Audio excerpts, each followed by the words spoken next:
Hello and welcome to episode 183 of the official EstablishRun.com podcast. My name is Adam Levitan from ETR, of course, and we have a special live stream for you today as we react to round one of last night's NFL draft, do a little look ahead to round two for this special event. I'm joined by three of my favorites. You know them, you love them. It is Evan Silva, the undisputed king. It is Mike Leone, the lord of the math nerds. It is Pat Kerrane, the leader of the dynasty virgins.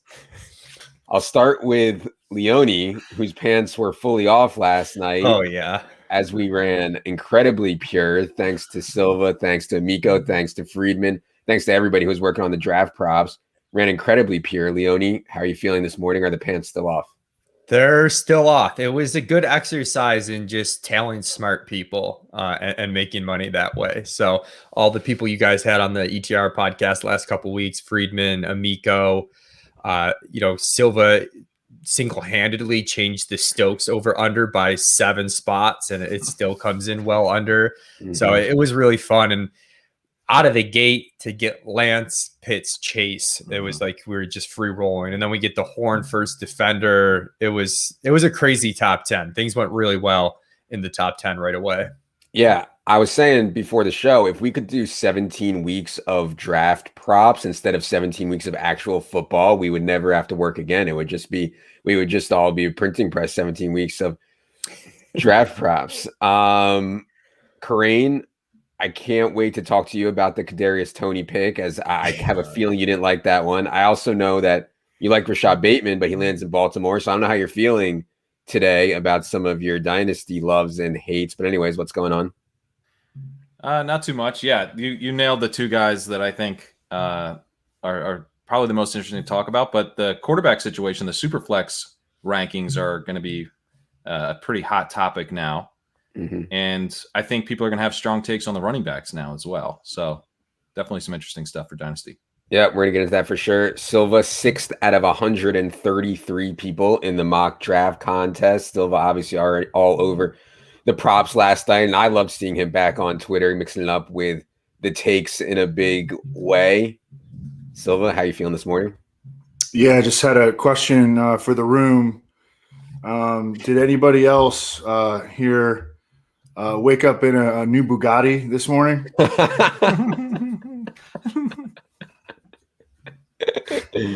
Oh, man, it's so good.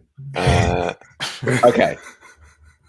Before we get into the show, I want to let everyone know that today's program is brought to you by our good friends at UnderdogFantasy.com. I know for most of you, probably many of you, the best part of fantasy football is drafting, and of course, that is best ball. Our underdog specific best ball rankings are up right now. All of us will be working on them throughout the weekend to adjust for everything. There's obviously a ton to adjust because these rookies don't only have to be projected to their teams, but they affect the way that they affect the veterans that were already there as well. So all of our rankings will be finalized by Sunday night ahead of the big Monday release of Underdog's $1 million contest.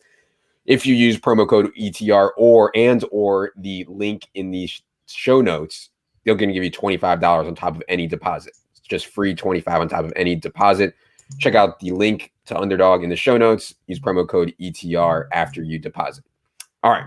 We're going to get to San Francisco's pick. We're going to get to the Aaron Rodgers stuff. We're going to get to Pitts and the wide receivers. But I want to start with running backs because obviously they have pretty much the biggest impact on fantasy. The Pittsburgh Steelers, who had inarguably a bottom 5 offensive line last year, did what everyone thought they'd do at number 24. They take Alabama's Najee Harris. I think all of us on here at least would agree that that was a bad real life pick for a zillion reasons. We talked about that plenty before. But what about fantasy, Evan? Because Najee has a legit chance to be one of the NFL's, in my opinion, one of the few true workhorses in the NFL. His backups are Benny Snell and Anthony McFarland. Mike Tomlin historically prefers one true every down back. Najee, I think, you guys can correct me if I'm wrong, I think is an excellent pass catcher. So Evan, I know you haven't finished the top 150 yet. I know you're working on it, but people are going to be very excited about Najee. I think just from a straight workload perspective, what are your thoughts on Najee to the Steelers?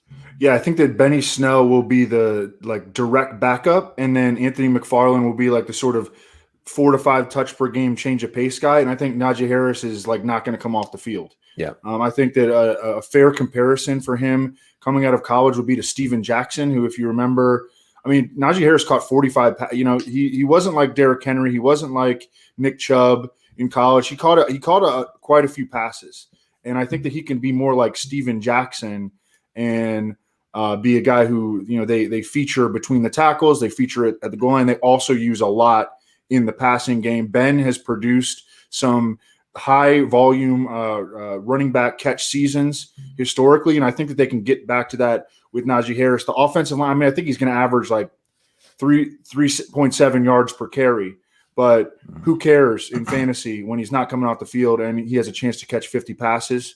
I mean, the offensive line is truly garbage, and I think I'm worried about the offense as a whole, but he's going to get a lot of touches. Yep. And by the way, Thorne, if you're following Thorne on Twitter, I mean, he still loves what's left in this class at the offensive line. So I wouldn't say that the Steelers are done and they can get some really good players. I'm curious, Leone, I mean, you've talked so much and done so much work in Kerrane too on kind of these empty running backs. Hey, if we're only relying on volume, we're going to be in trouble. But I think, to me at least, it's Najee Harris may be an exception because the backups are so bad and he's going to play in the pass game. Leone, what's your initial reaction to Najee Harris? Is he going to fall in one of those trap volume only kind of running back plays in fantasy we hate? I feel like he's somewhere in between where, the fact that he can catch passes as Silva, suspects he's not going to come off the field, mitigate some of the empty volume risk. He's going to get the high value touches, he's going to get the goal line work and he's going to get the reception. So maybe he does have some empty touches in terms of like 20 carries for 65 yards. That's like frustrating. But if you're getting the goal line carries, the offense is semi-competent and you're catching 3 or 4 balls, it's pretty hard to be bad in fantasy. And, there's obviously really minimal job security risk. Rookies are generally the best bets to make at the running back position. So, but I do have the same concerns that Silva has about this offense is fragile. Ben is dust. The offensive line has issues. It's a really short ADOT offense, which, I suspect translates to the lack of efficiency in the run game. So I don't know. I think it's unlikely to really bust, but it depends how much steam he gets. Are people going to start taking him at the 1-2 turn? Then I get scared. Whereas he was going round 4 in underdog or late 3, that's completely fine. I think that's great. But you start pushing him up to 1-2 turn, it gets scary. Oh, he's for sure going to go in the second round because it's going to be hard not to project him for 300 touches. And so, based on any type of projection, he's going to be in there in the second round at a minimum. I want to move to Travis Etienne, Kerrane. I thought it was a little bit surprising. Evan, I think Evan had Etienne mocked to the Jaguars in mock draft 2.0. I don't know if you had Etienne ends up going to the Jaguars in somewhat of a surprise, considering they had James Robinson, they have Carlos Hyde. I don't really want to kill them on this though, because it is a late first round pick and it's the kind of back who can be worth more. Like he can be a Kamara, a CMC type. Kerrane's obviously done the work on these prospects far more than I have. Kerrane, how do you think Etienne fits with the Jags? I'm thinking about it somewhat similarly to DeAndre Swift last year, where he's going to a spot where there's sort of an established guy in James Robinson / Kerryon Johnson. There's also a gross guy who's going to get too many touches. Carlos Hyde could be this year's Adrian Peterson. And they literally have the same offensive coordinator. So I think year one is going to look a fair amount like what we saw from DeAndre Swift. We're going to probably 3 or 4 weeks too late. He's going to get the role that we eventually want. But he's an explosive back, and he can do a lot on a little. So as long as he gets a lot of receptions and gets used around the goal line, I think it could end up being a really good landing spot long term. And the Jacksonville offense just has such a low bar to improve. I mean, it's not just the quarterback play, which is horrible last year, but they were so slow paced. Jay Gruden runs one of the slowest offenses, in NFL history. I mean, it's disgusting. So to have just a little bit more pace there, I think is a huge improvement. And obviously the quarterback play is going to be a lot better. I'm surprised that you didn't mention the shower narrative for Trevor Lawrence and Etienne. Oh, big miss. I was saving that for you. I believe me in my notes here. Yeah. Listen, this was a banner night for the shower narrative. It wasn't just Etienne and Lawrence. Joe Burrow reunited with Jamar Chase. Tua Tagovailoa reunited with Jaylen Waddle. And a sneaky one, Jalen Hurts, people remember, was at Alabama. Jalen Hurts and Devonta Smith. I mean, this is going parabolic. And what I mean by parabolic is that, the interest was here on the shower narrative, and we had Mason Rudolph and James Washington, and we had Terry McLaurin and Dwayne Haskins. And now we have all these guys just going straight to the moon. So, yeah, I mean, Etienne Lawrence is exciting. Evan, what do you think about the Jaguars pick, both from a real-life perspective and for fantasy? I mean, I don't like it from a real life perspective. We talked about it a lot that Etienne might be the first RB drafted. We didn't get that, but we did get him in the first round. We got him all of his unders. I did have him in my final mock draft, but I had him going to the Jets. In the second mock draft, I had him going to the Jags. I mean, he caught over 100 passes in college, and if you're going to justify to yourself an RB to take with a first round pick, make sure that he is excellent in the passing game. Travis Etienne is. No respect, as we also have talked about a lot, for the UDFAs. James Robinson, they just run right over him.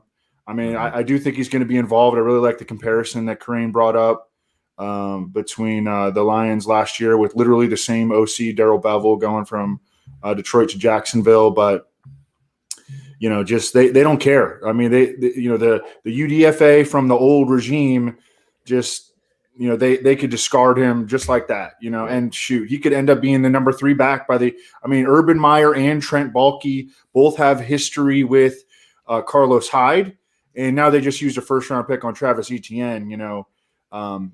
James Robinson was looking good after free agency, I thought, but we were like, man, there's still a chance he could get buried. The Jags have like a bunch of kind of early-round picks that could easily use an RB. Boom, they use their second first rounder on him. That's a huge blow to the James Robinson shares. Yeah.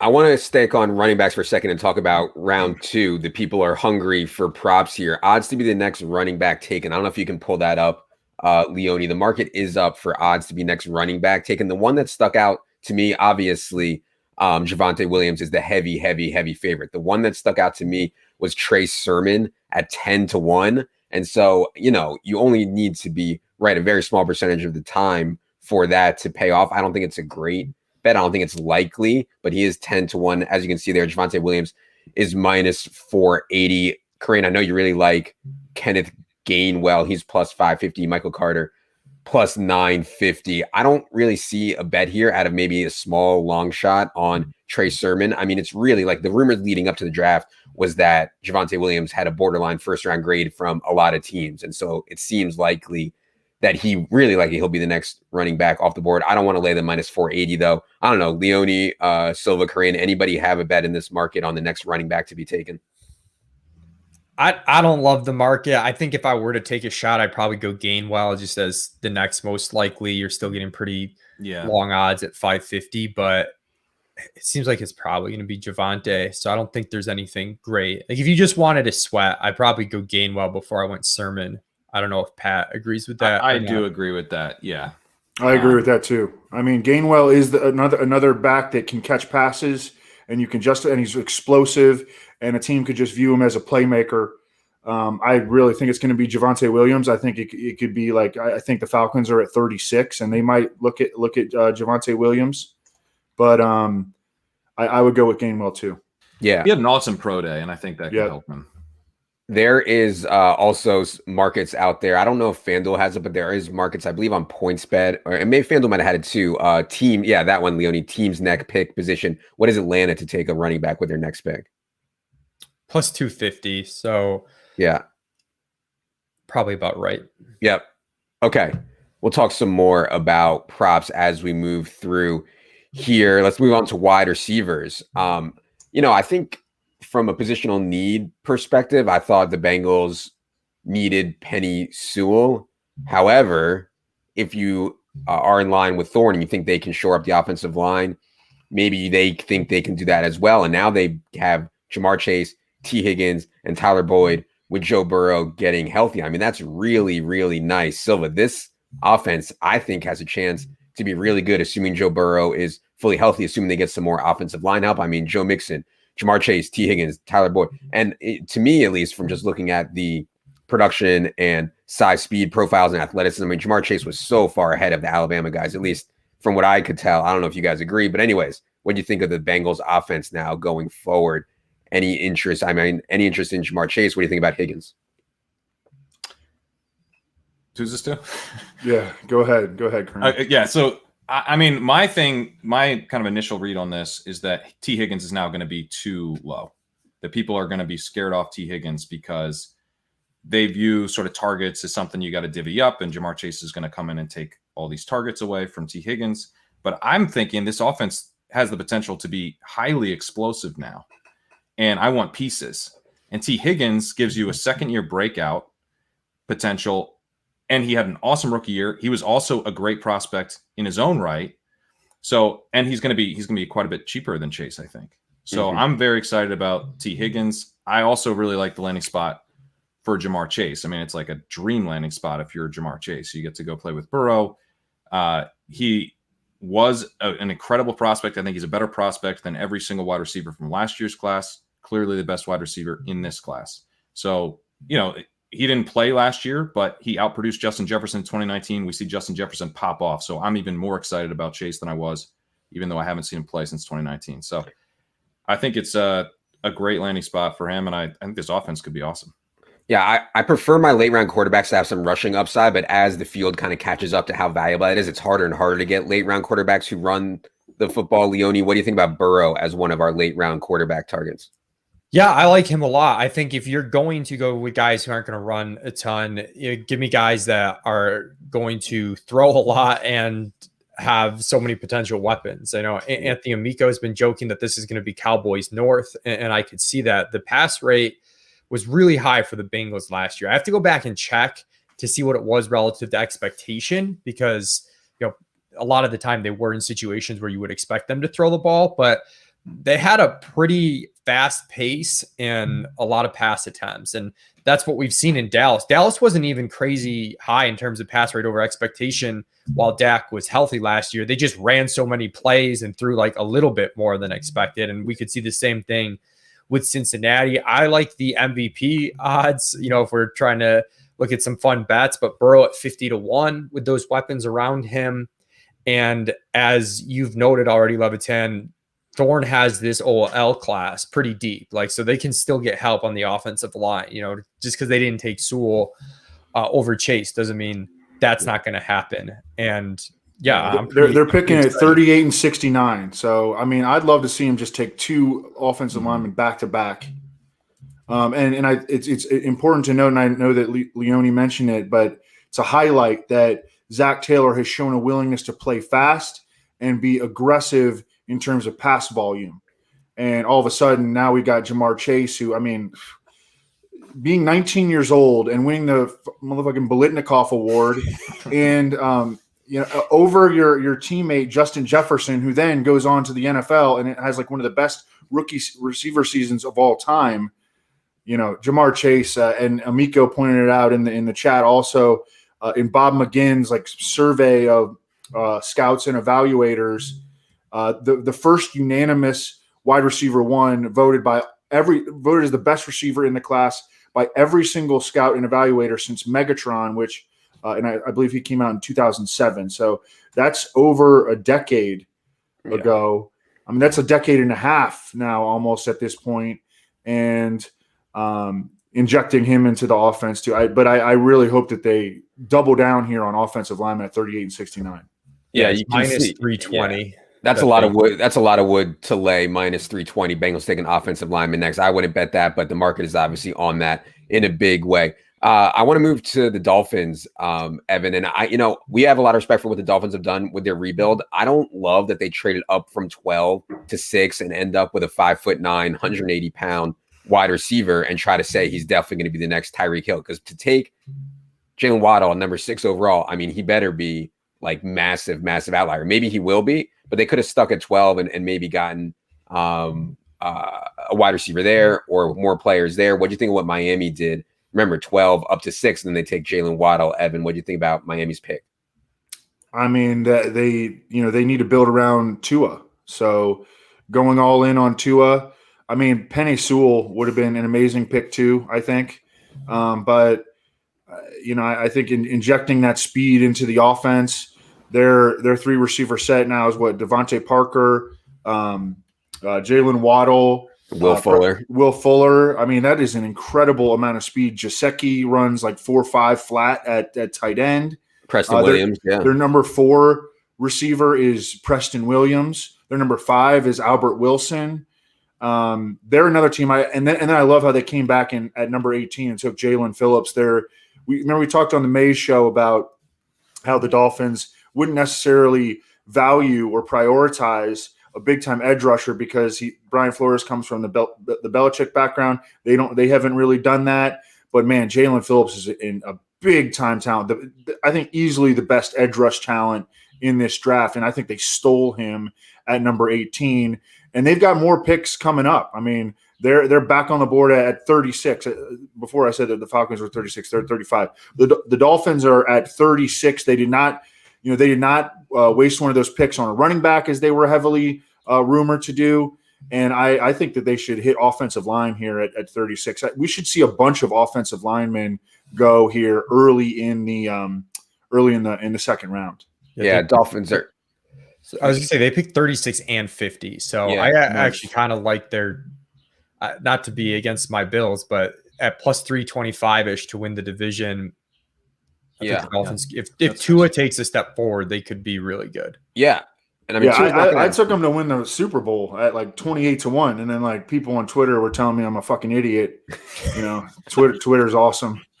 But dude, lay off Twitter. Easy. Levitan loves Twitter. Dolphins to take an offensive lineman next is even money, plus 100 to take an offensive lineman with their next pick. And certainly no excuses for Tua. Okay. Eagles make a trade up. I think they thought the Giants were going to take Devonta Smith, and instead they decide to move up. Remember, Kerrane, the Eagles last year spent the number 21 overall pick on your boy Jalen Reagor. The year before, they spent the number 57 overall pick on JJ Arcega-Whiteside. Now number 10 overall on Devonta Smith. I like it. I know some people said that the Eagles' weapons are okay. Like, I don't think it's okay. Like, you can't evaluate Jalen Hurts with Travis Fulgham and Greg Ward and Jalen Reagor and Dallas Goedert. Like, that's not good enough. So I don't really have a take on Devonta Smith versus Jaylen Waddle, but I'm curious, Kerrane, who'd you like better out of the Alabama guys, and what do you think about Devonta Smith's fit with the Eagles? I liked Waddle better coming out as a true junior. We know that generally makes a big difference, and he was so efficient in college. He tied Devonta Smith in yards per route run in 2020 during Smith's Heisman campaign. So very quietly also having an incredible season before he was hurt. Before he got hurt, he had over 100 receiving yards in each of Alabama's first 4 games. I mean, this dude's legit, Levitan. I know you're hating on his size. And by the way, 180 at 5'9" is not. I mean, the BMI there isn't that. We're not talking about Devonta Smith 166. And he's got speed. And he was sick in the return game too. Yeah, I mean this guy is big time. My problem is that every time we come across somebody at this size, they're the next Tyreek Hill. And I've heard about 5, 10. I can't take it. And ESPN did it last night. As soon as the pick happens, they start showing highlights of Tyreek Hill. Like, that is such an incredible – Tyreek Hill is such an incredible player, an outlier, playing with Patrick Mahomes and Andy Reid. I don't know. I just hesitate to be like, this guy's the next Tyreek Hill. But obviously, I respect what you guys think about the player and everything like that. So, I mean, it is what it is. I think he could be, the next Will Fuller, though. And he's going to be, learning from Will Fuller and potentially taking over that Will Fuller role when he's off his 1-year contract next year. So I like the Waddle pick. I think Smith, I have a harder time with. I think this coaching could be atrocious. They not only did they bring in Sirianni, who looks like a fool, but they kept the wide receivers coach from last year, this guy Aaron Moorhead, who was rotating 4 guys in 2 outside wide receiver positions because he needed to keep their legs fresh for the 4th quarter. That was his stated reasoning for why Jalen Reagor's running like 50% of the routes. I mean, you can't produce in fantasy if you're not running a full slate of routes. I'm worried that, this guy could do the exact same thing he did last year. Mm-hmm. And we're not seeing Reagor or Devonta Smith get out there the full time, unless they're going to run Smith out of the slot. Because the one thing they did is they just put Greg Ward in the slot and didn't change that at all. He had a full-time role there. So maybe Smith just runs full-time out of the slot, in which case he could be a nice fantasy asset. Sirianni and the Colts, they rotated their receivers quite a bit too. Oh yeah. I mean, none of those guys were. I mean, I think like Pascal was the guy seeing the most snaps. Yeah, and they were rotating guys through all season. Yeah, we didn't have anybody. We were Leone was doing the target shares, and we didn't have anybody Leone over like 18% on the Colts, and that's like really rare for nobody to be above that mark target share. So yeah, it's not great. It was wild. But I do like it for Jalen Hurts. Like I think Jalen Hurts needs playmakers, and I think that obviously Jalen Hurts is not going to sneak past anybody in fantasy. I could see him gaining a ton of steam. Yes, we're gonna get to Diami, Amico. Okay, you want to do the props now? I wanted to ask. I just brought it up before I forgot, but yeah, let's do it. I want to ask Kerrane about Toney and Bateman, but let's do the props first. Next wide receiver drafted market is up. Obviously, Diami Brown is a favorite, 13-1. It seems like an absolutely outrageous price. Elijah Moore is a guy though that I know a lot of people love. He's a favorite. Terrace Marshall, I know people like him. Also has slipped a bit. Any bets here? I think Diami Brown as a flyer makes sense. I think Terrace, you can get Terrace on PointsBet at 5-1. He's plus 380 here. Any bets here for any of you guys? I mean, I'll just do whatever Amico tells me. So probably a little bit of Diami Brown, but I'm really interested to see where Terrace Marshall goes and how early he goes. And if the stuff with the medicals was just like, I think Pat had a good take that was probably just pre-draft nonsense, basically, with stuff we already knew about. I don't know about that.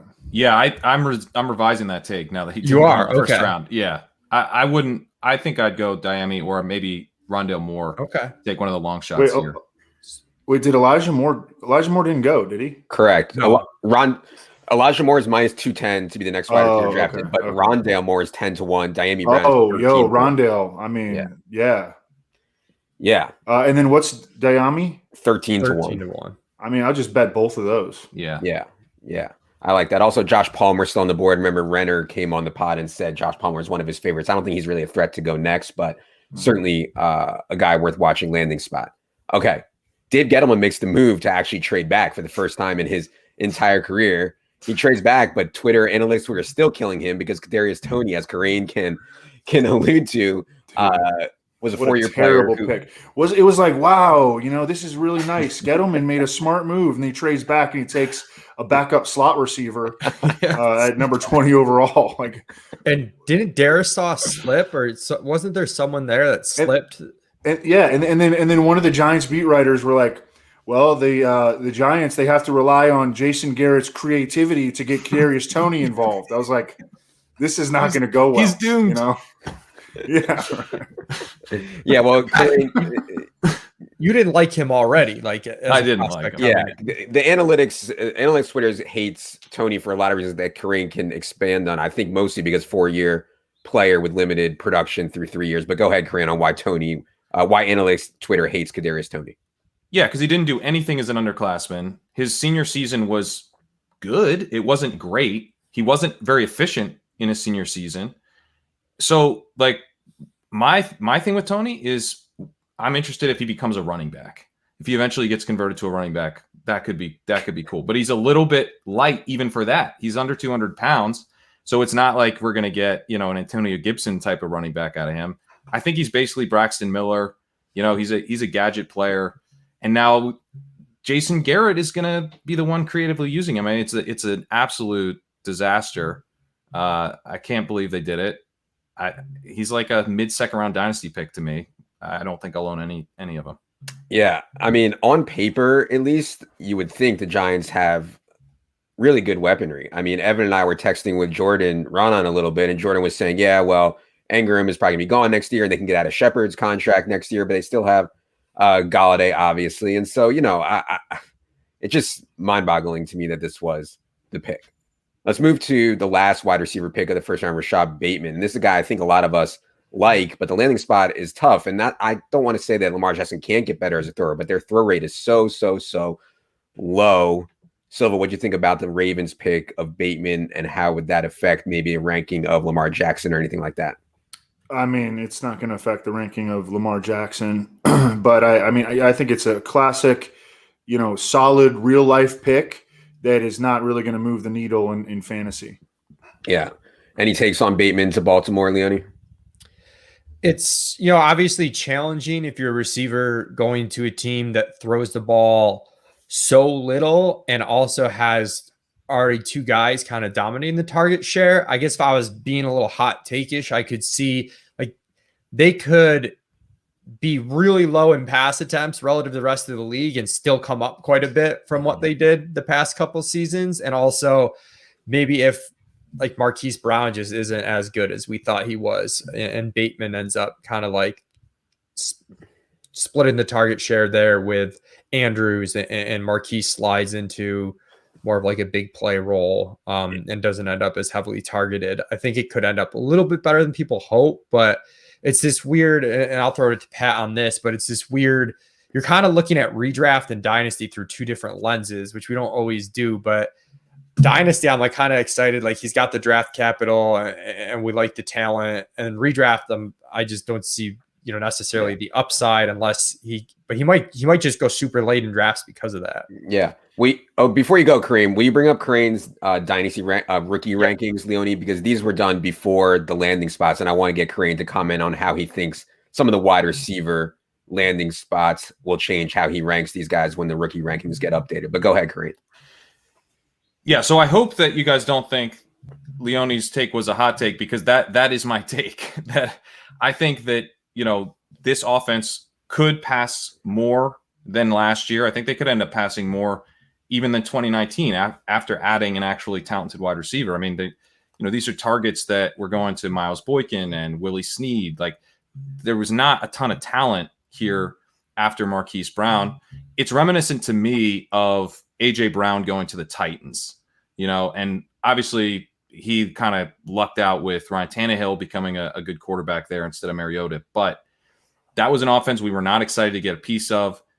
There was a clear wide receiver one ahead of him in Corey Davis. But I think that Rashad Bateman is a better prospect than Marquise Brown. I think what we've seen from Marquise Brown is that he's better suited for a number 2 role.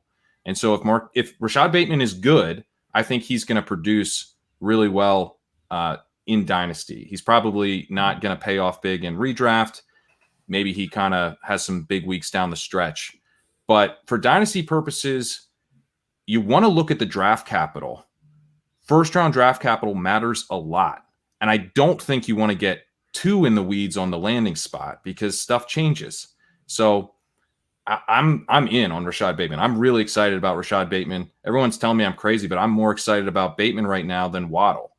They're both first-round wide receivers, and Bateman's the better prospect in my book. I think the situation for Waddle's better, but I don't want to overweight that compared to the predictive stuff that we have. All the stats that I'm looking at for Bateman are off the charts in terms of his college production, and now he's a first-round pick. So I'm in on Bateman for Dynasty. I really like that take, but does it bother you that Bateman sucked last year? Well, and I know you guys are talking about how his PSM score came in low and stuff, but he had COVID. He had COVID. COVID does some weird stuff. It's got some weird side effects. Apparently affects the PSM. No. So, he and the other thing about his play last year was that they moved him to the slot. He's an outside wide receiver. And it's a little bit similar to Justin Jefferson, where the offense needed him in the slot. So he plays in the slot, but he's not going to play in the slot as a pro. He's going to move back to the outside. And I think, his play on the outside 2 years ago was incredible. In a year where he didn't have COVID, he talked about how COVID definitely affected him in the 2020 season. He wasn't ever where he felt like he needed to be, but he still played. So I'm not that worried about the 2020 play. And in terms of market share, he was actually pretty good in 2020. He's still the key cog in the offense in 2020. So you're going to have Rashad Bateman and Marquise Brown outside in all likelihood. Devin Duvernay, who I think is a pretty intriguing prospect at slot receiver, and Mark Andrews. Mark Andrews is going to need to have a better season than he did. You want to talk about a dude who sucked last year, Mark Andrews. But we know that he can be better. I mean, he was incredible his first couple seasons. Yeah, the COVID fog strikes again. Evan blamed Cam Newton's malaise for much of last year on the COVID fog, and now Kerrane blaming Rashad Bateman's middling last year for. Well, there's also the guy who told Trey Lance he was a safety was his coach. So it's there's some problematic decision making there.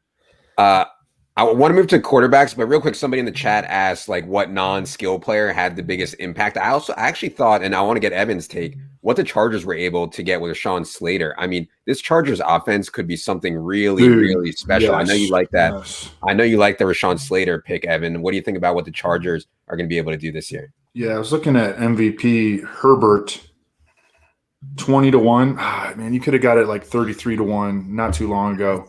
Yeah, I mean, all of a sudden they signed Corey Linsley, a stud center.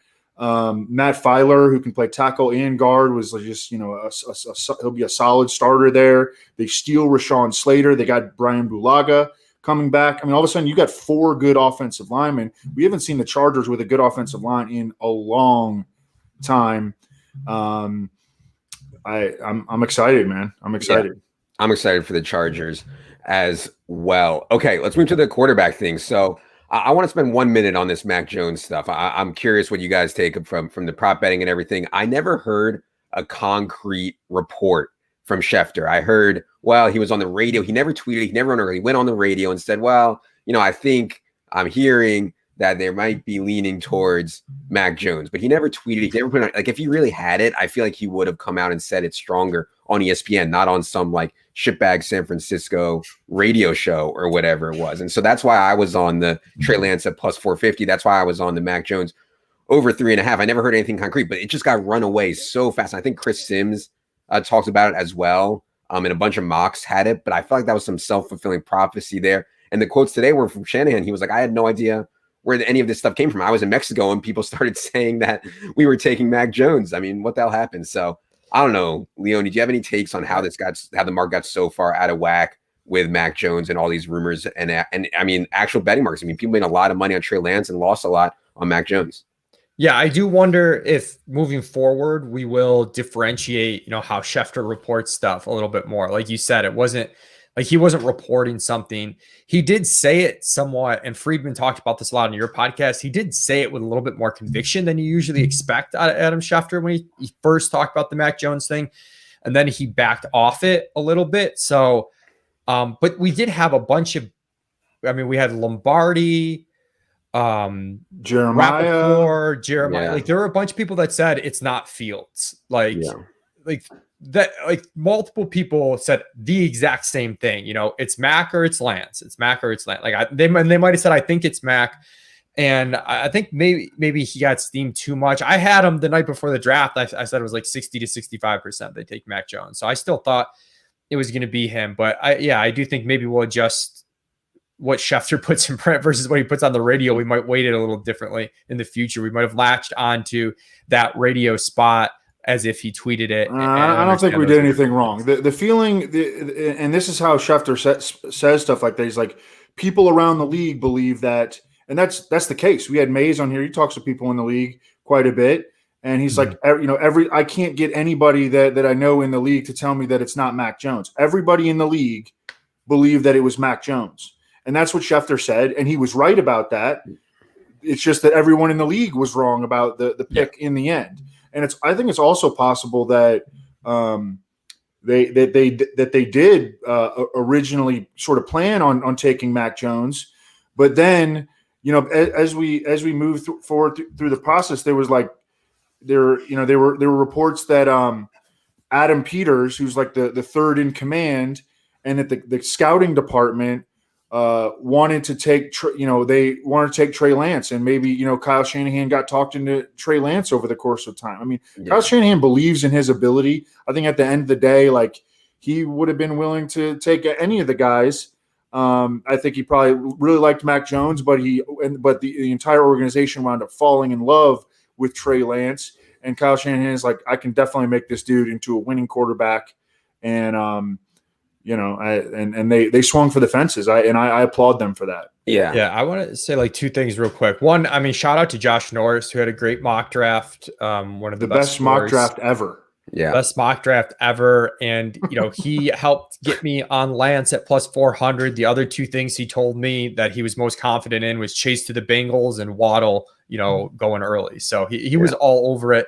But to Evan's point, we thought Mac was the favorite. We probably didn't make a mistake, but we were thinking probabilistically enough that we still made money betting Trey Lance, right? Like, and that's where you do have to think in ranges of outcomes. Like, we thought Mac was the favorite, but we still recognize that the odds were too long on Trey Lance. And like, that's how you make money over the long run. Yeah. And that's why betting draft props is so great, because it combines all this football stuff with also understanding how to bet and range of outcomes and stuff like that. What we can't argue about is that this is an incredible landing spot for Trey Lance. I mean, they have some serious weapons, some serious yards after catch ups. He's going to be a dual threat. He has Kyle Shanahan. Kerrane, I'm curious if you now think it's Lance over Lawrence in Dynasty. And also, I guess in redraft, I could ask the same question. What do you think about the Lance versus Lawrence stuff? In Dynasty, I think it's still Lawrence, because your floor on what you're going to be able to get for Lawrence is so high. Like, you're going to be able to turn him around for like a first round startup pick next year, almost no matter what. I mean, he has to completely fall flat on his face to lose that trade floor. And people, I think, they're not quite as sure about Lance. He's seen as kind of a boom bust guy. Now, if you want to swing for the fences, it's Lance. But, the debate right now is Lance versus Fields in Superflex. And to me, it's Lance. To me, that's pretty clear. And if you look ahead a year, it's very easy to imagine the Bears completely cleaning house, and Justin Fields has a completely new coaching staff to work under. That might not work out. There's a lot of variability there with Justin Fields that we don't have with Trey Lance. Sam Hoppen was making this point last night. It's like the stability with Lance is so nice. And Justin Fields is athletic, but he was not the type of dual threat guy that Trey Lance was. Trey Lance ran for 1,100 yards in 2019. Yeah. He could potentially be Lamar Jackson in a Kyle Shanahan system. Yeah. Yeah. Man. And all those weapons are like signed long-term, right? Yeah. They did lock up Kittle, right? Yeah. Oh yeah. Yeah. They locked up Kittle. So, and the other Debo's still got 2 years left on his rookie deal. Ayuk's got 4. Yeah, that's exciting. They just locked up their left tackle, Trent Williams, for a long time. Yeah. I mean, I think honestly, I haven't really thought about it, and I know we haven't done the numbers yet, but my first instinct is Lance over Lawrence in redraft for sure, assuming that he beats out Jimmy G, or we have some instinct that he beats out Jimmy G. Evan, I want to talk about Josh Fields going to the Bears. Obviously, after you ripped the front office of Chicago a brand new asshole, they had to go out and do something at the quarterback position, and they do it by moving up for Justin Fields. What do you think of the pick? What do you think of the trade? What do you think of the outlook is for the Bears now with Justin Fields at quarterback? Great move. If I didn't hate Twitter so much, I was thinking about tweeting something nice about the Bears, but then I was just like, no, I'm not going on Twitter. But no, I'm going to do it. But it was. I think it was an awesome move. I don't think they gave up too much. I think the price was right, and they went and they had to take the swing. I mean, that's one thing we talked about on the podcast too, is that they are in position where they're flying by the seat of their pants. This is a do or die situation. They really shouldn't even. I mean, there's still a better than coin flip chance that Ryan Pace and Matt Nagy are gone after this year. I also liked it for our Bears over bets at 6.5 wins. I think just having a guy that can move back there, create some higher variance situations, and they need to score. Before, I don't think they were going to really struggle to score points. Now I think they've got a chance to put up some pretty big games in terms of scoring. So I like it every which way. I think it was a great move by an organization that has really struggled over the last 3 years. Do you guys have a read on what Denver's doing? Because I want to bring that up, but I'm going to bring up the Rodgers stuff in a second. Okay. So let's hold on the Denver stuff for a second, because I want to talk about Aaron Rodgers stuff. But Leone has the Offensive Rookie of the Year market up right now. Any interest in there for you guys? Dude, I feel the same way in Dynasty as I do with these market, which is like we're all overly assuming that Zach Wilson's gonna stink. Like he's the guy who's he's going to start day one for sure. And he's 10-1. I mean, I think all these guys play super early where it probably doesn't impact the rookie of the year odds that much. But I mean, 10-1, you're getting him at double Lance's odds, who's third. I mean, I think that would be worth a swing. It is interesting I know Superflex Dynasty, as you said, it's for the virgins, Adam, but the top 8 picks in Superflex Dynasty really got solidified last night. I felt like, we thought, maybe Javonte could screw things up, or, if Mac Jones goes third, like, what does that do? But now we've really got a really clear cut 8 guys in Superflex Dynasty, and Najee and Etienne end up in pretty good spots, all things considered, to like make it a little bit tougher, even if you don't love drafting running backs in that format. So that's pretty interesting. But rookie of the year odds, I kind of like Wilson at I like Wilson a lot there. He's got a high ceiling. I mean, he's mobile. He's got a big arm. I mean, he could be a total bust, but 10-1 is nice. Can we address a couple of things in the chat? Yep, go ahead. Well, people are asking about a sports betting podcast. Oh, yes. So we're working on it. We will have sports betting show this upcoming NFL season for sure. Stay tuned for details. But yeah, I mean, obviously we have a lot of fun. We're not pros. We don't think we're actually winning in the liquid markets like lines and sides, but on the props and on the futures and on all that stuff, it's certainly fun. And I know we all know you guys like to hear about it. And I know we all love hearing Silva's takes. So yes, we will have a sports betting show this year. Details coming soon. Wait, so we're not going to be selling like whale plays? How do we do it? No whale plays. All right. I want to talk about Mac before we move on to the Aaron Rodgers stuff. I mean, look, man. I mean, one of my most profitable takes last year was the Patriots were going to be really bad in DFS. I never played them. I bet against them every week, had the Bills to win the AFC East. I mean, just across the board.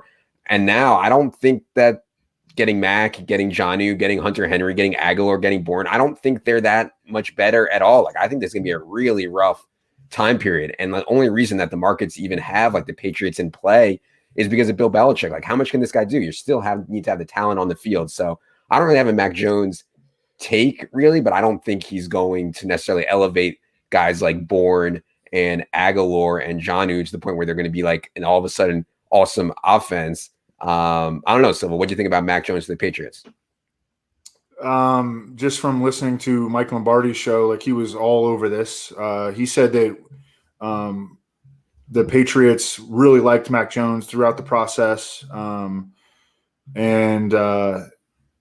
mean, I think it's a good fit for them. I mean, I think that's the kind of player that they want like to find the next Tom Brady. That's how they feel most comfortable working their offense. He can get the ball out quickly. He's very accurate in the short to intermediate range. Aguilar's pretty good after the catch. These tight ends that they picked up are really good after the catch, especially Jonnu. He's a monster after the catch. So I think they probably try to transition to Mac Jones pretty quickly, if not week one. Yeah. And they've got a good offensive line that they can drop them behind. I mean, I think they're going to be okay. They weren't that bad last year, Levitan. I mean, they had a slightly negative point differential. They were 7-9. You didn't want them in DFS, but I mean, they weren't that bad. Yeah, they were like a middle of the road team. I think they'll be a middle of the road team again this year. Yeah, I think in both formats, Dynasty and Redraft, Patriots are going to be really cheap, Leone, because nobody's really going to know between Cam and Mac Jones how many starts they each get. They don't really have weapons people are excited about. Like, I could see a ton of people just be like, I'm not taking any Patriots. Do you have any interest even in late round flyers on the Patriots? I mean, maybe the tight ends, just because we've seen success for 2 tight ends set from them in the past. And if Mac Jones gets in there and plays the majority of the games, we're going to see probably a pretty huge uptick in the pass rate from last season. And people might not be accounting for that enough, so that even though the targets get spread out, and that's a position too where the floor is so low on everyone that I'd like to take a swing versus, I don't know, the receivers just seem like an absolute mess. I'm not even sure if they're that good, in a vacuum, let alone in this spot contextually. As far as Mac goes, if he had gone third to the Niners, Superflex Dynasty would have gotten interesting. Like, does he squeeze into the top 10? I'm curious where Pat would take him in a Superflex Dynasty startup right now. does he squeeze into the first round, or is he early round 2 for you? That's right around there, the late kind of the 1-2 turn in Superflex. He doesn't have any rushing upside. So to me, he's in a clear tier, behind Wilson. Wilson's going to be slipping to the 108, 109 in a lot of these drafts. So yeah, I think I'd rather get up and get Wilson than take Jones. I'm curious if you guys are at all interested here in Damian Harris now that we will not have Cam Newton stealing the touchdowns. Yeah. Is he more interesting as kind of the 2-down guy? Silva's getting at the nah wave for those of you guys who aren't watching on YouTube. I don't think the offense is going to generate that many goal line touches. But yeah, Damian Harris certainly gained a little bit at least of touchdown equity. It's just he's not going to catch passes, right? I mean, they brought back James White. Yeah, like he's a zero RB guy. I mean, he's going. He's going to be cheap. He's going in the double. I haven't started drafting yet. Yeah, he'll be almost double-digit rounds, which is okay. You're kind of the type of back you want at that point if you didn't take backs early. I mean, he could score touchdowns, I guess. I mean, they need to get Cam out of there. Yeah. I mean, they need Mac Jones in there. Right. Then he could score some touchdowns. Yeah, that's the thesis behind the play. Okay. Before we get out of here, I want to talk a little bit about the quarterback betting market, and I want to talk about the Aaron Rodgers thing. So Kerrane mentioned it. I mean, the Aaron Rodgers rumors started to fly yesterday morning that he wants out at all costs. Like, didn't sound like, well, maybe, like the Russ Wilson stuff was really thin. This sounded way thicker than the Russ Wilson stuff. This was, I don't want to play for Green Bay anymore. I'm not going to play. I trade me or I'm sitting out. He doesn't have a lot of leverage beyond just straight sitting out. And then the rumor comes maybe like an hour or two before the draft from, I think it was Mark Schlereth or someone like that, said that the deal was like almost done with Rodgers to the Broncos, which turned out, I think, not to be true. But it made sense. And then when Denver passed on taking a quarterback and instead took a cornerback, which was a position of strength for them already, I was like, maybe they do think they're going to get something done with Aaron Rodgers. So, Kerrane, how are you handling all this Rodgers Broncos news coming out of the draft? I'm confused by it because I don't understand, if you're going to do like a sign and trade thing with your draft pick, like why is this not done already? You know, and so to pass on Fields with the hope that you're going to be able to trade for Aaron Rodgers seems like a mistake to me. I don't know behind the scenes. Maybe this thing really is basically a done deal and they're waiting for something to complete it. But I'm confused about it. I think they should have taken Fields unless it's a lock that they're getting Rodgers. Yeah, and I was thinking maybe they could flip Surtain to Green Bay, which needed a corner. I mean, Kevin King has just been a dud, and Patrick Surtain is that big corner that's probably going to be good, But then the Packers took a corner at 29. So this is kind of playing out. It's not looking good for Denver right now. Also passing on a quarterback were the Carolina Panthers, and then they picked up Sam Darnold's fifth-year option. What do you think about that decision from the Carolina Panthers, Evan? They had a chance to take Fields, and now they're going to go with Darnold. I'm down on Darnold, unfortunately. I don't think it's going to happen for him right now.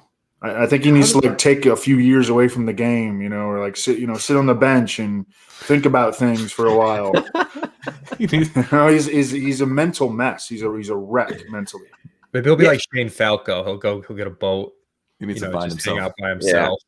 Maybe I'm too optimistic that a scenery change, a coaching staff change, massive personnel upgrades will be good for Darnold. Maybe I'm too optimistic, but yeah. I think it could be okay, but it just seems nuts that both the Panthers and Broncos passed on Fields without having to trade up. 100%. And Darnold wasn't that good before Gase got there. So, with the Tannehill stuff, he was actually decent before Adam Gase ruined him for a couple of years. I'm not that high on Darnold. Leone, do you want to bring up the quarterback markets before we get out of here? I don't really have any quarterback takes, but that player over under and all that stuff is like the most on all the sites right now. All the quarterback stuff, all the head-to-heads. Okay, here we go.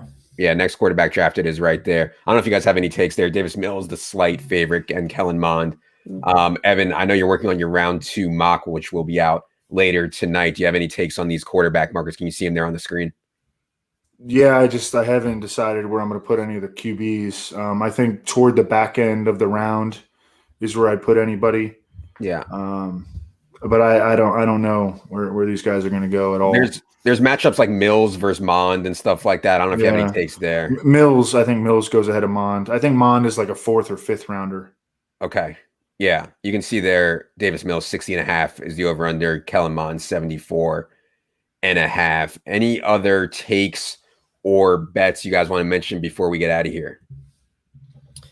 I think I got all my bets out last night. I don't have too much here. We're just celebrating with the way the top 10 fell last night and with Silva hitting Stokes. Okay. Kerrane, promote your dynasty nerdiness. When will the rookie rankings be updated for the people? And how excited are you to do 400 rookie drafts over the next 2 months? I'm pretty excited for the rookie drafts. They're gonna be a good time. I think the rookie ranks, obviously, I'm going to be working on as we learn the rest of the landing spots. Look for those next week. I think, I've been writing some prospect articles. I said I'm not really going to be that excited about Najee Harris unless he's drafted by the Pittsburgh Steelers in the first round. So I guess now I have to shut up and draft Najee Harris. But, you can check those out too.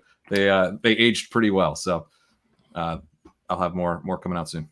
Okay. Leone is going to spend his weekend deciding whether a certain receiver should have a 21% target share or a 20.5% target share for all of the nerds out there. So we'll have our full rankings for all the rankings that are up on the site, including Underdog Best Ball by Monday. Leone, are you looking forward to this weekend?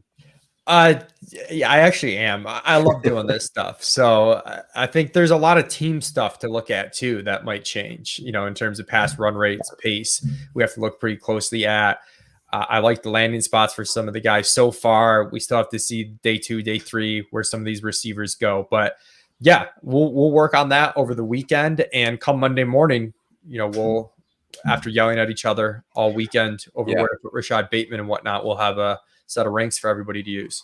We will be ready to fire at that Underdog $1 million to first on Monday. Again, you can get the $25 for free through the link in the description. Evan is working on his round 2 mock. He'll be working on the draft grades and also will be live on Monday night on Underdog's live stream. Then we'll be back with the podcast next week. Anything else you're working on, Evan? Oh, the top 150.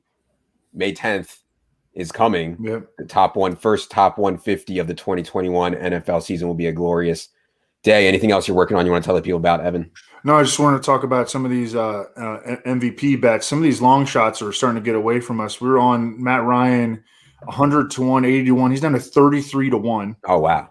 I still think Baker Mayfield is good at 40 to 1. The Browns are going to be good. Oh, yeah. I mean, and then they had a great pick, Greg Newsome at number 26 overall. Jalen Hurts even has gotten away from us. We were taking him at 101 and 80 to 1. He's down to 50 to 1. I think that the best bet right now, just anywhere, would be Russell Wilson at 20 to 1. Mm-hmm. It sounds like the Seahawks and Russell Wilson are truly back on the same page. This guy's got to get an MVP award before he retires. I could see Lamar coming back strong too. Yeah. I just trust the organization, and he's such a unique talent. Like 16 to 1 seems okay. Like nothing seems great to me here, but yeah. I like your Burrow call. Coming off the 20 CL. Too. Yeah, Burrow is a good call. Narrative. Yeah. The thing is, to win MVP, you have to win at least 12 games. And in the 17 games, you might have to win 13 games. So to see the Bengals doing that, that'd be really shocking. Well, for Russ, we're on the over on there. We think that the market adjusted too far negatively. So we're on the over there. They win a lot of games every year. So they're checking that box. Those MVP bets with win total overs are super correlated. It's good. The shortest odds on a non-quarterback, big dog. That's never gonna happen. No, I just said that. Every year, people are like, "Oh, Derrick Henry, Florio's out here. Derrick Henry could win the MVP." No, not happening. I see KZ Brown asking when we need to re-up the subscription. So if you had the draft kit last year, you have access to everything right now. You will be you'll be re-upped automatically on May 10th. So basically, if you haven't done anything, you don't need to do anything. If you have any questions, you can send an email to support@establishtherun.com. All right. This was fun. I'm glad we did this. I'm so, no offense to Leone and Kerrane, who did a live stream last night, but I'm so glad and think this was so much better than doing it last night. This was so much fun. We actually were able to digest, and our pants stayed on, and we weren't sweating props, et cetera, et cetera. and you don't have a headache, and you got some sleep. Got some sleep. It was good. All right. Appreciate everybody tuning in. Hit subscribe on the YouTube for us so we can keep bringing you this kind of free stuff. For Leone, for producer Leone, for Kerrane, for Silva, I am Adam. Good luck, everybody.